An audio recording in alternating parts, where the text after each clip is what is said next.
எல்லாருக்கும் வணக்கம் நண்பா. இது உங்கள் ஈஸி டு ஃபிஷிங் சென்னை. இன்றைக்கி நம்ம சேனலில் நம்ம ஆல்ரெடி ஒரு 6 kg அபோவ் இருக்க ஒரு லோகோ பிடிச்சிருந்தோம். ஸோ அதை கட் பண்ணுற வீடியோ தான் பார்க்க போகிறோம். இது ஃபஸ்ட் டைம் நாங்கள் இவ்வளோ பெரிய மீனை கட் பண்ணுறோம். ஸோ அதை ஒரு வீடியோவாக கன்வெர்ட் பண்ணலான்ட்டு தான் இதை நான் போடுறேன். இதோட பீசஸ் நல்லா ஸ்லேஸாக வந்தது.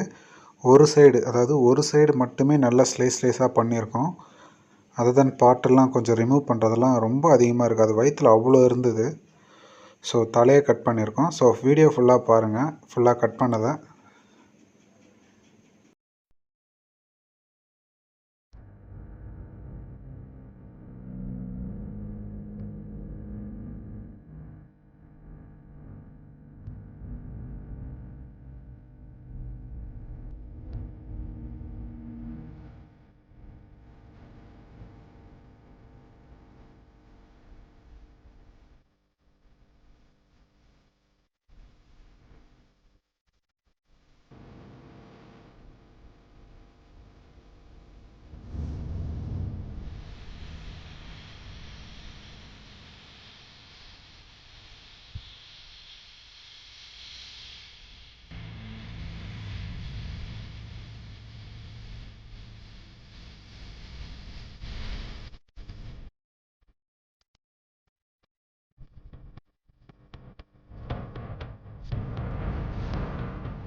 இதுக்கப்புறம் பார்த்தீங்கன்னா 2 ஸ்லைஸாக போட்டோம்ல, ஸோ 2 ஸ்லைஸையும் டபுளாக கட் பண்ணிட்டோம். ஸோ ஒரேடியாக கட் பண்ணுறது எங்ககிட்ட நைஃப் இல்லை, சரியாக இல்லை. அதனால் 2ஆக கட் பண்ணிவிட்டு ஒரு பகுதி, அதாவது லெஃப்ட் அண்ட் ரைட் ஹேண்ட் ஒரு பகுதி மட்டும் எவ்வளோ ஸ்லைஸ் வருது மட்டும் பாருங்கள். இந்த சதை அழகாக ஸ்லைஸ் பண்ண துளசி எண்ணெய். ஸோ இதை ஒரு ஸ்லைஸாக பண்ணிவிட்டு மண்டே 2ஆக பிரிச்சுட்டு அதை ஸ்லைஸ் பண்ணோம். ஸோ அதையும் பார்ப்பீங்க. ஸோ இந்த வீடியோ பிடிச்சிருந்தால் மறக்காமல் லைக் பண்ணுங்கள். மறக்காமல் நம்ம சேனலை சப்ஸ்கிரைப் பண்ணிக்கோங்க. நம்ம சேனலில் ஒரு 30 டேஸ்க்கு வந்து டே பை டே வந்து வீடியோ அப்லோட் பண்ணிகிட்டு இருக்கான்னு ஒரு ஐடியாவில் இருக்கேன். ஸோ உங்கள் சப்போர்ட் இல்லாமல் நான் பண்ண முடியாது. So please watch my videos and support my channel. Thanks friends. Bye.